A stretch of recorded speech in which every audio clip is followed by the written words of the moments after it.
Yep, University of Michigan Flint. Good place to start right here where most people would consider to be the entrance of U of M Flint, University of Michigan Flint. And it's a campus I was really connected to for, oh man, 20 some years of my life. Went here, graduated from here, had a job here for several years, had lots of influences coming on me here. And that's what a major thrust of the portion I'm talking about right now is about. This country is very polarized, in my opinion. It's like some people just argue that basically universities are useless, which I vehemently disagree with. I also think that there's a lot of things that the university people have that the academic world seem to be missing, and it's like, as usual, most things would go into a us against them kind of dynamic going on, and I don't think that's really avoidable, but it's unfortunate. Because I see it this way, rather maybe hokey, perhaps naive, but I think that everybody's needed. All sides have to weigh in. I mean, if we're supposed to have a form of democracy, and we are not a democracy per se, we have a representative government, which is a democratic form of governance, but it's a Republican form, and it's in it that it enshrines the rights of the individual. So people who are majority can't overwhelm the minority by enshrining the rights of the individual. But anyway, we'll get back to the civics lesson later.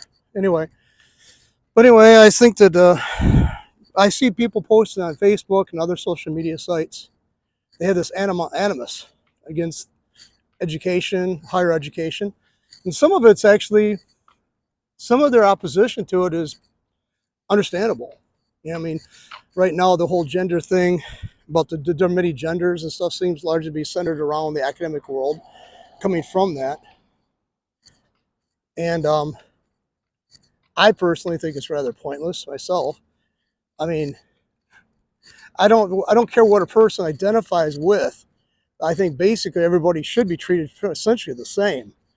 But some people think that they've been slighted somehow and everybody else has to go down the bandwagon, change their views, or be silenced or be eliminated from the public, discourse.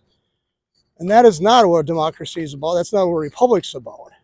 I think there's room for all views to be discussed, to be permitted.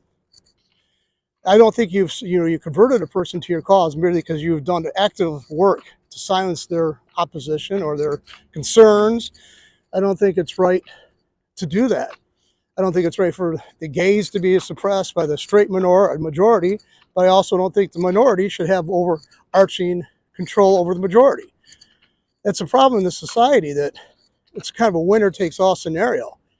And I don't think that's necessary. I really don't. Now, a lot of that was just beginning when I left here at U of M, over 20 some years ago. And I had many professors in here, fortunately, who were very decent people, who were very well educated, who loved teaching, who loved their profession. And they didn't seem to have this mentality of vilifying those who they disagreed with. I didn't see that to that degree. There's some, yeah. I mean, that's with any institution. But I think there's hope. And if we check it now, put it in check now, the university is going to have to be always kept maintained. I don't see the benefit of totally denigrating, institutions of higher education. I just don't see the benefit of that. All the medical breakthroughs that people are enjoying, for like limb replacements and prosthesis or whatever, or say joint replacements and all that stuff, is in cooperation with educational institutions such as universities and big corporations. We enjoy some benefit of it. That's undeniable. I mean, now there's going to be an argument made of who should be getting a lion's share of the money coming in and all that. And it shouldn't be all about money. I agree with that. It should be trying to help other people and all that. But the sad reality is it takes money to keep people working on an issue so there's something can be developed. And the academic world enjoys, a large portion of them enjoy pretty decent pay scale, and they also have many benefits that the average person working at a 9-to-5 job or on a business of their own don't enjoy. They get sabbatical every so many years after they're tenured, which means they can have so long to go and have a break, maybe relearn some more stuff, go and to do some more research in an area they're supposed to be experts in and further that knowledge base. But the university, like the police, okay, I can't see defunding them. I think we should emphasize training. I think we should.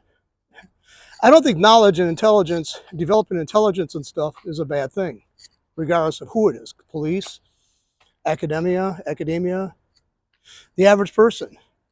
Average person benefits from everybody having more intelligence out there, more knowledge, more things to choose from, more options. And that's what basically education gives you, is more options.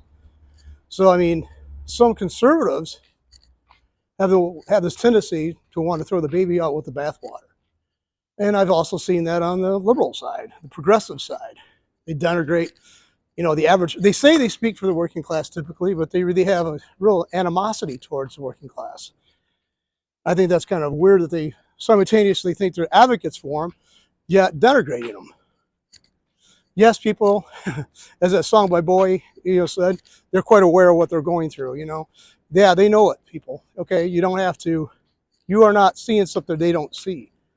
So I don't understand the progressives taking this course where they think that they have to speak on the behalf of the working class while looking down their noses at them. But education should be fostered, nurtured, should be encouraged. My mom always talked about it. She had some wisdom, I think, that you can have your avocation and you can have your vocation. Your vocation is what you do for your daily living, and those things, there is your avocation, is the things you advocate for, the things that you wish to see furthered or progressed or continued. And I think that was really intelligent of her. I think that she had this very good give and take relationship and idea about education and about the working people. And I don't think there's like a division. I don't see the division between it. A lot of the college professors that I took courses under were from really strongly, working class families. Some of them were, one particular professor I had, his father was a minister. Another one was, I'm sure some of them were factory workers. So they come from the ranks. They differ, they develop and they diverge and become different, but I don't think a lot of that's totally forgotten. If it is, it shouldn't be. But the reason why I'm down here for is that this place was very pivotal, and there was a lot of arguments that took place outside the classrooms, I think, where I developed more intellectually than I did within the stuff that I learned within the classroom. And that's, if you to remove the universities, those kind of dialogues, those kind of, spontaneous meetings, those spontaneous debates, arguments, yes, arguments, would be largely eliminated. And I think that'd be a great disservice to understanding each other and to the discourse and to the commentary. So I think that people who want to do away with the universities are seriously lacking in understanding, and those who just want to emphasize the institution of higher education also have that same deficit. So, I think we should all realize that. I don't want to get hokey, but I think we're all needed. I think our viewpoints are needed. We're all needed. The person who comes out of here, the professor rolls out of class and goes to the local, Kmart, Walmart, Sam's Club, Meijer, which is, here in Michigan, Meijer. They depend on stuff being on those shelves. They depend on stuff being brought to those stores. Those are brought to by truckers and put on shelves of people who work for the stores. None of that is like something you could do away with and still have a society which we've all come to expect. So, I think it's ridiculous for this arrogance from academics. And I also think the anger coming from a lot of non-academics towards the academics is also kind of strange. We're all needed. You never know when an idea is going to come from that's going to change your life. You never know. You can never disregard that possibility.